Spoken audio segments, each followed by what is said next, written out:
Goeiemôre almal. Hartlik welkom in die erediens vanoggend. Ons lidmate. Ons het ook 'n paar besoekers. Goed. En ook hartlik welkom aan mense wat ingeskakel is op ons uitsending. En ons bid dat ons 'n wonderlike erediens sal hê. Ons gaan vanoggend tydens die diens ook nagmaal bedien. En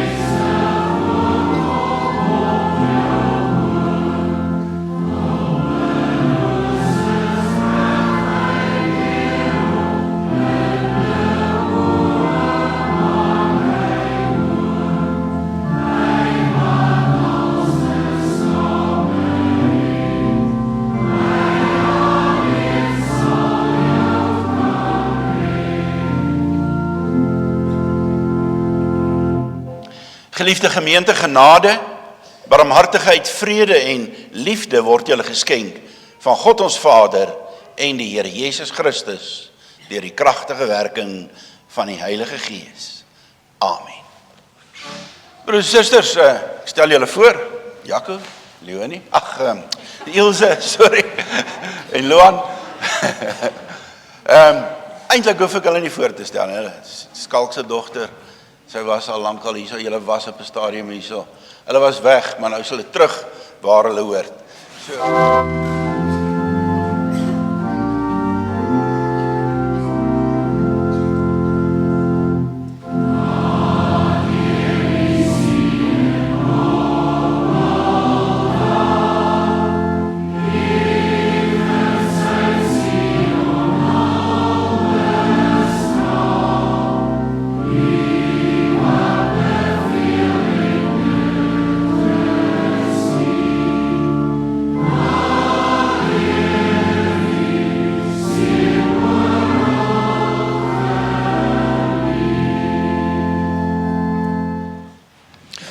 Kom ons sit net so dan, bid ons saam.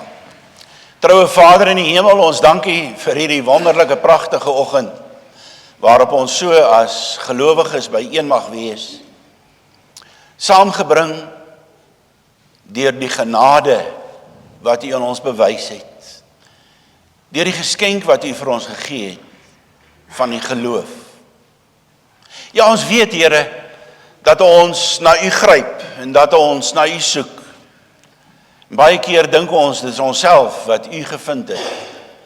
Maar eintlik leer U ons, dis U wat ons vind. Dis U wat ons vashou. Dis U wat ons die geloof gee deur die Gees wat in ons woon. Daarom wil ons U loof en prys en U grootheid besing. Ons wil juig vanweë U liefde. Want as U dit nie gedoen het nie, was ons steeds in die duister. Net ons rondgesoek en rondgedwaal en antwoorde op die lewe probeer kry. Dit beteken nie, Here, dat ons sê dat ons nie worstelinge het nie, dat daar nie dinge is waaroor ons wonder en wat vir ons moeilik is nie. Maar ons mag weet dat in alles wat op ons pad kom, U by ons is, met ons is, en dat U ons vasdruk, dat U arms altyd oop is om ons te ontvang. Dat U die een wat na U toe kom, ooit sal wegwys nie. En daarom dank ons U ook vir die nagmaal wat ons vandag kan gebruik. Dis nie 'n instorting van enige genade nie, dit was nie ons sondes weg nie, maar dit herinner ons juis dat ons Here Jesus Christus die volle pad gestap het om vir al ons sondes te betaal, sodat ons met vrymoedigheid voor U kan leef. Dankie dat ons mag weet dat ons daardeur vrygemaak is van wette en reëls, vrygemaak om U en ons naaste lief te hê. En daarom bid ons ook dat U ons elkeen sal begenadig, dat ons inisiatiewe sal gebruik, dat ons verbeelding sal gebruik oor maniere waarop ons, nuwe maniere waarop ons liefde vir U en ons liefde vir ons naaste kan wys. Gee dat ons nie net op onsself gerig sal wees nie, maar na U sal uitreik en na ons naaste. Here, ons dra graag onsself as 'n gemeente aan U op. Ons gaan maar 'n bietjie deur turbulente tye en ons vra dat U vir ons almal sal rustig maak en dat ons almal, elkeen van ons, die leste een, meeste van alles, in alles, U eer sal soek. Gehoorsaamheid aan U, om U naam groot te maak. Ons bid vir elke lidmaat, ons hoor van siektes, ellendes, daar's baie wat ons nou nie afgekondig het nie, en ons vra, Here, dat U by elkeen sal wees, dat U die dokter sal seën met diagnoses, met behandelings, maar ons weet dat U self die groot geneesheer is, en daarom vra ons, dat U elkeen sal gesond maak, wat fisies of geestelik seer kry. Ja, Here, gee U genade op hierdie manier. Troos hulle wat troos nodig het, versterk hulle wat versterking nodig het, en hou ons almal vas in die holte van U hand. Ons bely ook voor U ons sondes, en so wanneer ons nagmaal kon gebruik, dan onthou ons ook maar bietjie, onthou ons maar goed, dat ons sondaars is. Maar ons dankie dat ons weer bevestiging kan kry, dat Jezus vir dit alles volkome betaal het. Daarom bid ons gebed in sy naam alleen. Amen. Ek gaan vir ons lees uit Psalm 29. Nou moet ek sê, die ouers is welkom terug. Nou moet ek sê dat, toe ek voorberei het, daar's 3 amptelike Afrikaanse vertalings, die 33, 83 en 2020. En eintlik sou ek 'n kombinasie van hulle wou maak, want nie een van hulle is nou regtig die beste vertaling wat daar is. So maar ek het besluit om te lees uit die 33 vertaling, en ek sal in die preek verwys na die ander vertaling, dalk of aanhaal uit die ander. So Psalm 29, 'n Psalm van Dawid. Hierdie vers, gee aan die Here, o hemelinge, gee aan die Here eer en sterkte, is ons eerste teksgedeelte. Dan lees ek die res, gee aan die Here die eer van sy naam, aanbid die Here in heilige sieraad, die stem van die Here is op die waters, die God van eer donder, die Here is op die groot waters. Die stem van die Here is met krag, die stem van die Here is met heerlikheid, die stem van die Here breek seders, ja, die Here verbreek die seders van die Libanon. Hy laat hulle opspring soos 'n kalf, die Libanon en Sirion soos 'n jong buffel. Die stem van die Here slaan daar vuurvlamme uit. Die stem van die Here laat die woestyn bewe. Die Here laat die woestyn van Kades bewe. Die stem van die Here laat die takbokke lam en maak die bosse kaal. Maar in sy paleis sê elkeen heerlikheid. En dit is oor die tweede gedeelte van ons teks, maar in sy paleis sê elkeen heerlikheid. Die Here het gesit oor die watervloed. Ja, die Here sit as koning tot in ewigheid. Die Here sal sy volk sterkte gee. Die Here sal sy volk seën met vrede.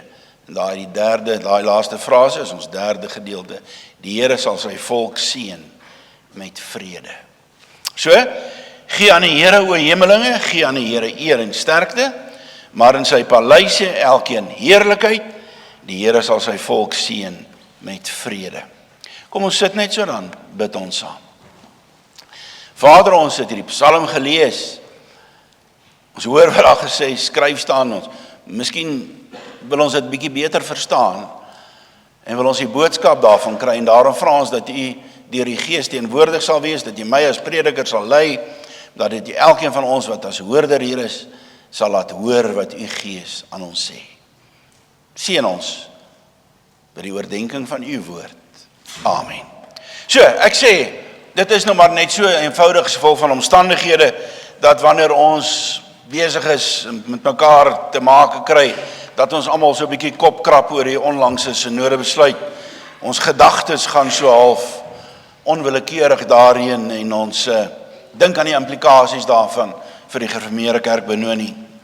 Maar ons het reeds aangedui dat ons die saak ordelik, deursigtig sal hanteer, en dat ons nie met onrus in die hart moet kerk wees nie. En inteendeel het ons vir mekaar gesê, ons sê ons graag, dat vir ons op die oomblik die ding is, dat ons gaan konsentreer op kerk wees, soos wat die Here wil hê, ons moet kerk wees.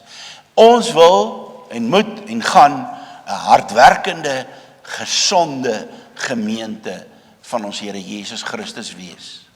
Ons gaan nie ons aandag laat aftrek nie, en ons sal hanteer wat hanteer moet word. So in die lig hiervan, dat ons sê ons wil die beste egte moontlike gemeente wees, het die kerkraad onlangs 'n byeenkoms gehou, waar ons 'n SWOT-analise gehou het. Ek weet nie of julle weet wat 'n SWOT-analise is nie, 'n SWOT-analise, ek sal nou verduidelik. Maar in hierdie analise het ons gaan sê vir mekaar, hoe staan dit in die geestelike stand van ons as gemeente? Waar staan ons? En ons het nie net gesê ons wil kyk na die geestelike groei in die gemeente nie, maar ons het ook 'n besluit geneem en ons het 'n kursus gehad en ons gaan weer 'n kursus hê oor evangelisering. En ons wil ook die stand van ons gemeente meet en toets aan die hand van ons evangeliseringsgerigtheid. Die roeping om te evangeliseer. Die roeping om die opdrag om in die wêreld in te gaan en saaiers van die woord te wees. So ons het 'n rukkie terug die Hawersters kursus gedoen en ons moet gaan vra, het ons al enigiets daarvan praktyk gemaak? En daar kom alweer, ek dink Maart, die volgende opvolg daarvan. So kom ek herinner nou net kortliks eers aan 'n SWOT-analise. SWOT staan vir Strengths, Weaknesses, Opportunities and Threats. So, sterkpunte, swakpunte, swakhede of swakpunte en bedreigings. Ek gaan nie vir jou die detail daarvan gee nie. So ons het 4 dinge geïdentifiseer, op 4 vlakke dinge geïdentifiseer. Wat is die sterkpunte van die gemeente? Wat is die swakpunte van die gemeente? Wat is die dinge wat bedreigings is van buite af en wat is die van binne en van binne af die swakpunte? So, ons sal mettertyd deur die jaar meer daaroor gee. Weet julle wat het ons gevind? Dat ons as gemeente inderdaad, en ons dink dis een van ons sterkpunte, dat ons as gemeente inderdaad 'n bewustheid het van die noodsaak, van die roeping wat die Here op ons plaas om te evangeliseer. Ons vind dit dat ons evangeliseringsbeen van die gemeente bedrywig is en allerlei aksies en planne het en dinge doen. En ons vind ook dat ons gemeentelede, julle, nie skaam is om mense te nooi om saam met ons kerk te kom nie. Word of mouth, soos hulle sê. Baie van die mense wat by die gemeente aansluit kom, omdat hulle iemand vir hulle gesê het by die werk of waar ook al, jong, kom kuier 'n slag daar by ons. Kom kuier by ons. So, 'n SWOT-analise wil jou juis leer wat om te doen om die negatiewe aspekte teen te werk, maar ook wat die goeie en die positiewe punte is en hoe jy daarop kan konsentreer om dit na 'n hoër vlak te neem, om dit op te lig. So vanoggend dan wil ek kyk graag saam met julle na die motivering wat die woord van die Here vir ons gee om vissers van mense te wees. Elkeen van ons, nie net die evangeliseringsbeen nie, elkeen van ons word geroep om die evangelie met ander mense te deel, vissers van mense te wees. So ons wil nog meer en nog beter, en die Here Jesus sê vir ons, maak disippels van al die nasies. Nou weet ek, jy het gehoor dat ek Psalm 29 gelees het. En nou gaan jy miskien vir my vra, ja, wat het Psalm 29 nou hiermee te maak? Wel, ek sê vir jou alles daarmee te maak. En op 'n wonderlike, pragtige, poëtiese manier. Is 'n gedig. So kom ons kyk na wat Psalm 29 ons leer. So kom ons begin deur te sê dat hierdie 'n gedig is, en 'n gedig wat gevorm is met tegnieke wat eie is aan semitiese poëtiese tegnieke. Israel, die godsvolk, het Hebreëus gepraat, en hierdie is 'n gedig in Hebreëus. En daar is 'n klomp ander Semitiese tale. Nou moet ek net reg kyk, die tweede een van regs, dis 'n spieelbeeld as ek daar kyk, die tweede een van regs is die Hebreëse skrif. Ander is Ugarities, Akkadies en wat ook al. So, ons sal nou daaroor bietjie meer sê. So, hierdie is 'n gedig, Psalm 29 is 'n gedig wat geskryf is met die tegnieke wat eie is aan Semitiese poëtiese vorming. Sonder om 'n lesing daaroor te gee, wil ek twee dinge uitlig wat eie is aan Semitiese poësie. En die eerste ding is wat ons noem 'n parallelisme. Parallel, twee dinge wat gelyk loop. Beteken eenvoudig herhalende frases. So jy kan, as jy Psalmspreuke prediker gaan lees, en baie ander plekke, sal jy sien, dit lyk baie keer of dieselfde ding herhaal word. Loof die Here, prys die naam van die Here. Selfde ding, 2 keer na mekaar, 3 keer na mekaar. Partykeer presies dieselfde ding, partykeer bietjie uitgebrei, bietjie korter, bietjie met ander woorde, maar dis die heeltyd 'n spel met parallelle reëls. Daar staan in Spreuke, antwoord 'n dwaas na sy wysheid. Die volgende sê, moenie 'n dwaas antwoord na sy wysheid nie, want dan dink hy jy soos hy. Dis 'n parallelisme, teenoorgestelde parallelisme. So ons kry dit baie pragtig in hierdie Psalm, waar daar staan, gee aan die Here, o hemelinge, gee aan die Here eer en sterkte, gee aan die Here eer van sy naam. Aanbid die Here by sy heilige verskyning. En aanbid beteken presies dieselfde as gee aan die Here, gee aan die Here, gee aan die Here. So ek hoop julle kry dit, en dit is dwars deur die Psalm, hierdie opeenstapeling van gedagtes. Gee aan die Here, gee aan die Here, gee aan die Here. So dis die eerste manier waarop 'n gedig gevorm word. Die tweede een is deur omarming. Ons ken dit ook, soos bietjie ons praat, as jy op skool was, jy geleer van 'n ABBA, poësie, komposisie. So, ons tref dit ook in hierdie vers aan, en dis hoekom ek so 'n bietjie klem gelê van hierdie Psalm. In vers 1 staan daar, gee aan die Here, o hemelinge, en in die vers 9 staan daar, in sy paleis, sê elkeen heerlikheid. Kry jy dit? Dit is 'n omarming. So, dit begin deur te sê, in die hemele, en dan weer op die aarde, in die Here se paleis. So daardie twee reëls omarm eintlik die hele Psalm. So wat beteken dit? Wat sê dit? Sê alles in die hemel, alles op die aarde moet die Here verheerlik. Loof hom, prys hom, besing sy lof. Dit is eintlik niks anders nie as 'n oproep dat die hele wêreld, die hele heelal God moet prys. En dit is 'n evangeliserende boodskap. Die Psalm roep almal in die hemele, die engele en almal in God se paleis. Dit is die tempel om sy naam te besing en sy lof te besing.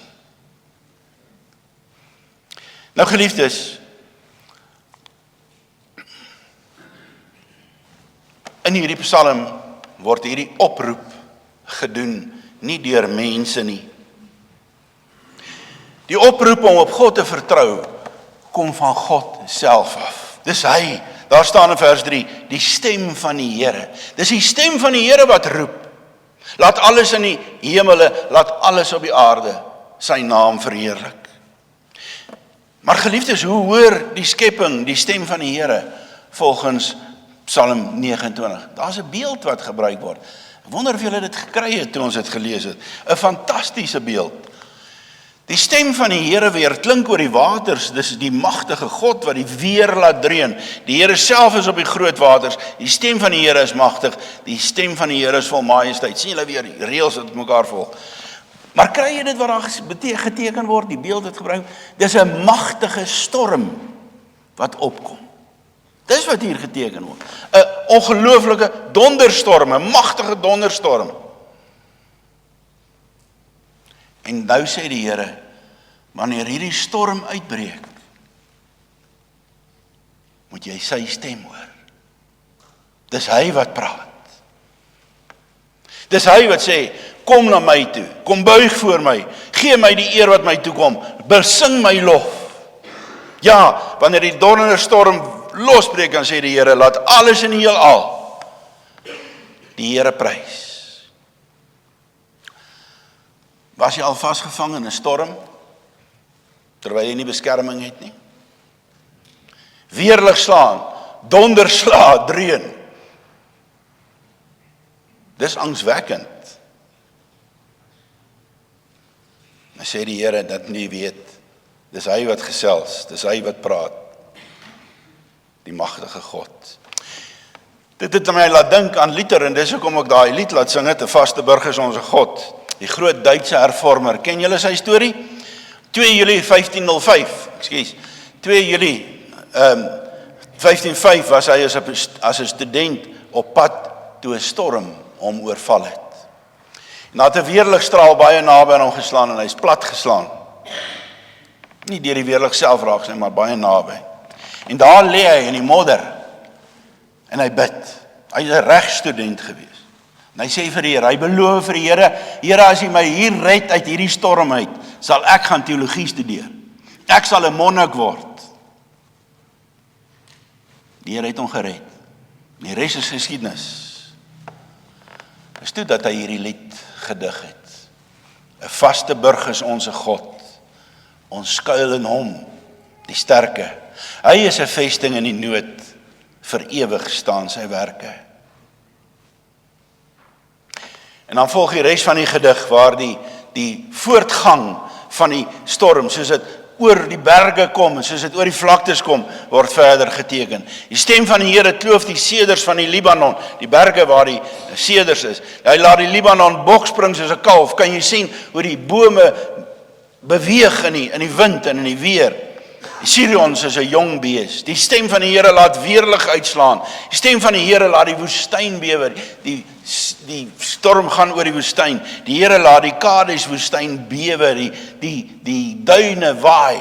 Die stem van die Here laat die wildsbokke ruk van skrik. Dit stroop die bosse kaal, soos die wind waai, die haaldalk. Wanneer jy hierdie magtige roepstem in teenwoordigheid van die Here beleef, dan kan jy anders as om te sê, die Here heers oor die watermassas. Die Here heers wanneer jy sy stem hoor. Geliefdes, hierdie Psalm sê eintlik maar iets wat ons op baie plekke in die Bybel hoor, byvoorbeeld Psalm 119 en Psalm 19 beide. En dit is dat God homself openbaar in die natuur en in die skrif. In die Bybel en in die natuur. So, Romeine 1 vers 20 sê byvoorbeeld, van die skepping van die wêreld af kan 'n mens uit die werke van God duidelik aflei, werke van God, dit wat hy gedoen het, sy skepping, dat sy krag ewigdurend is en dat hy waarlik God is. Maar, sê Romeine 10 vers 14, hoe kan 'n mens hom aanroep as jy nie in hom glo nie? Hoe kan jy in hom glo as jy nie van hom gehoor het nie? En hoe kan jy van hom hoor sonder iemand wat preek? Hoe kan iemand preek as hy nie gestuur is nie? Daar staan ook geskrywe, hoe wonderlik klink die voetstappe van die wat die goeie boodskap bring. Ja, my broer en suster, dit is die wil van die Here, dat hy ons roep vanuit die natuur en ons in die natuur kan sien van sy groote mag. Maar dan maak hy ons, mense, sy medewerkers, wat die detail van sy goddelike liefde uitspel aan die wêreld. Dis waarna Psalm 29 vers 9 verwys. Laat elkeen in sy paleis sê, heerlikheid. Die paleis hier is 'n verwysing na die tempel. So die gelowiges, die mense wat aan God behoort, dat hom ken, moet sê, as ons hierdie dinge sien, heerlik is die lof van die Here. Deur hulle lofprysing en aanbidding moet die liefde van die Here aan die wêreld verkondig word. Maar is nog nie einde nie. Daar's ietsie meer in die poëtiese tegnieke van hierdie Psalm wat vir ons perspektief glo. Ek glo julle weet dat daar in Hebreëus en in Grieks, maar Hebreëus is oud, Psalms is Ou Testament, Hebreëus, dat daar verskillende woorde is wat gebruik word vir die naam van die Here. En twee van hulle wat baie gebruik word is Yahweh en Adonai. Adonai beteken eienaar en verwys na God as die sterke, die magtige heerser God.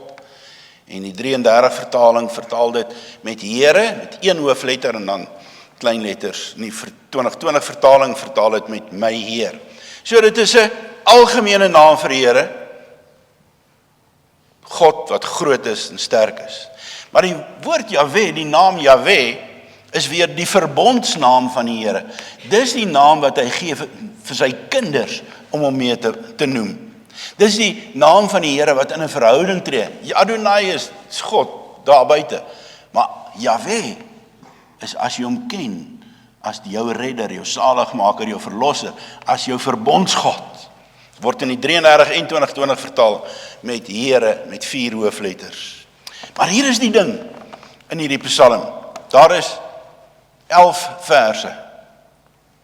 En 18 keer in hierdie 11 verse word die naam van Jahwe gebruik. 18 keer in 11 verse, amper 2 keer per vers. Wat is dit? Die bedoeling is duidelik.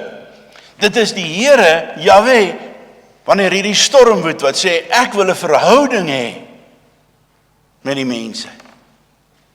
Ek wil hê hulle moet my persoonlik ken vanweë my magtige dade. Maar hulle moet hom ken, ook soos hy homself openbaar in sy tempel, hom kenbaar maak in die godsdiens van mense. Hy wil aanbid, hy wil geëer, gevrees word, wil ek sê, deur die weer, maar hy wil aanbid word deur die mense wat aan hom behoort. Maar selfs dit is nie die hoogtepunt nie. Die Here sal sy volk seën met vrede, staan daar. Met vrede. Julle ken dit, shalom, shalom. En shalom, die Hebreëse woord shalom, beteken nie net eintlik nie die afwesigheid van konflik of oorlog nie. Maar shalom beteken volkomenheid, rustigheid, kalmte, vrede, innerlike rus, gemoedsrus, vrede vir die siel. So wanneer jy die Jahwe, die Here leer ken in sy paleis, sê hy, dan gee die Here aan elkeen van ons sy vrede. Filippense sê, 'n vrede wat alle verstand te bowe gaan. Maar nog meer, wie gee die vrede? Die Here, Jahwe, wat in 'n verhouding tree met sy volk, dis hoekom volk, buldes. In Hebreëus is daar weer 2 woorde vir volk. Die een is am en die ander is gooi. Gooi, ekskuus, daar is 'n bietjie agter geraak. Nog agter, daar is ek nou weer by. So, 2 woorde vir volk. Die gooi verwys na wat ons al noem 'n nasie. Suid-Afrika is 'n gooi. Dis 'n klomp verskillende mense van verskillende plekke, verskillende godsdienste, verskillende oortuigings, wat in een land saam bly. So gooi is 'n nasie.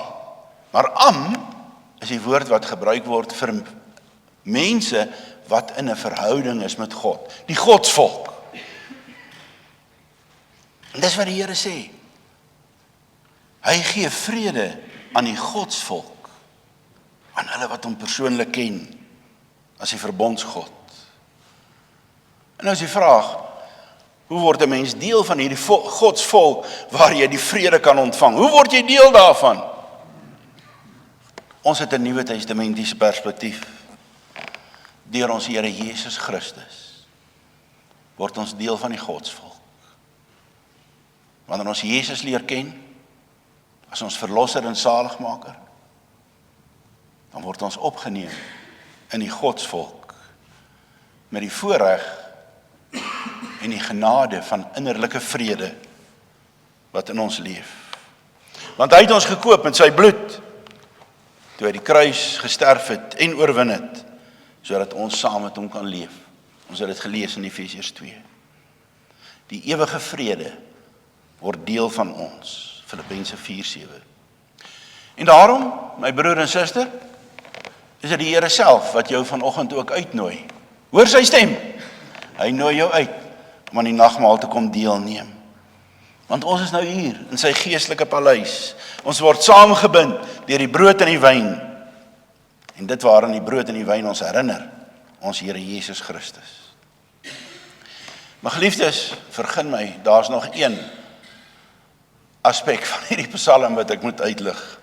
Ek het nou gesê, dit is 'n semitiese gedig, of 'n gedig in een van die semitiese tale, naamlik Hebreëus. Een van die ander semitiese tale is Ugarities. Ugarities is die taal van die Kanaaniete. Julle onthou ons, toe Israel ingetrek het in Kanaan, was die Kanaaniete daar. Daai mense het Ugarities gepraat.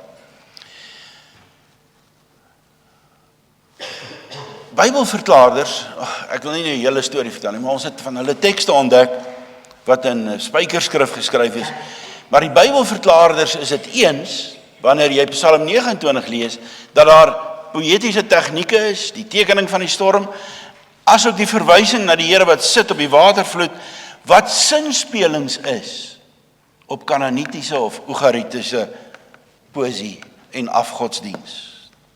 Die Ugaritiese mites vertel ook van Baal, die god van die donderweer, wat hemel en aarde gemaak het uit die oerwater.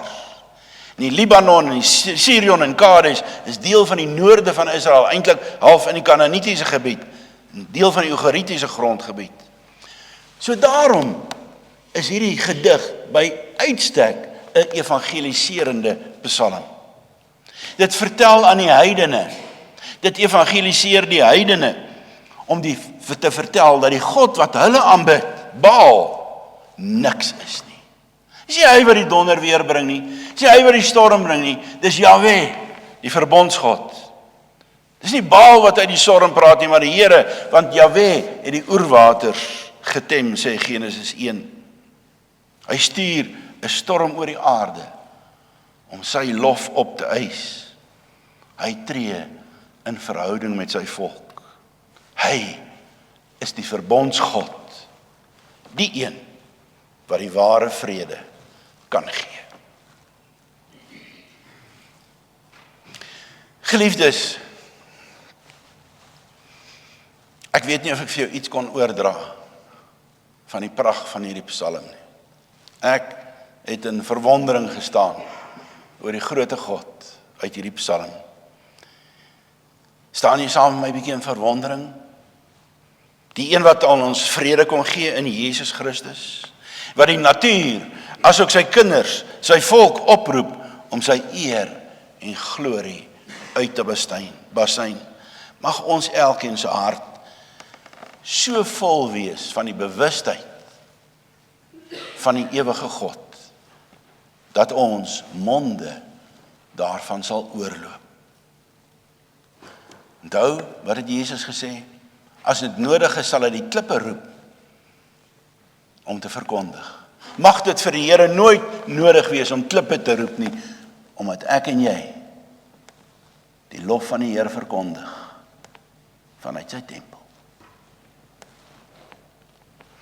Ons Vader in die hemel, ons dankie dat U die ewige, die magtige, heerlike God is. Dankie dat ons U mag ken en aanbid. Dankie dat U met ons praat. Dankie dat U Uself aan ons vertoon in die natuur, maar ook in U woord, en ons U mag ken in Jesus Christus.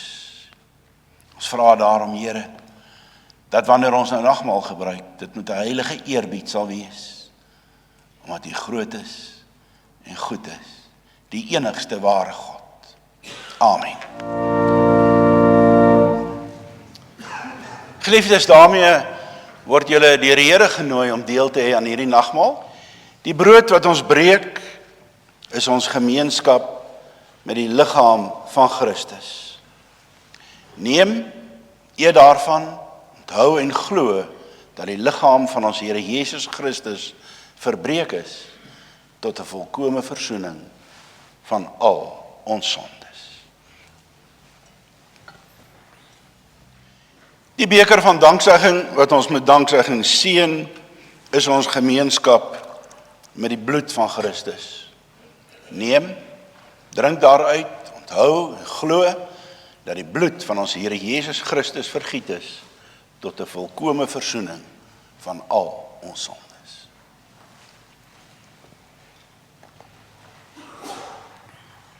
Die genade van ons Here Jesus Christus, die liefde van God die Vader en die gemeenskap van die Heilige Gees sal by julle wees en by julle bly.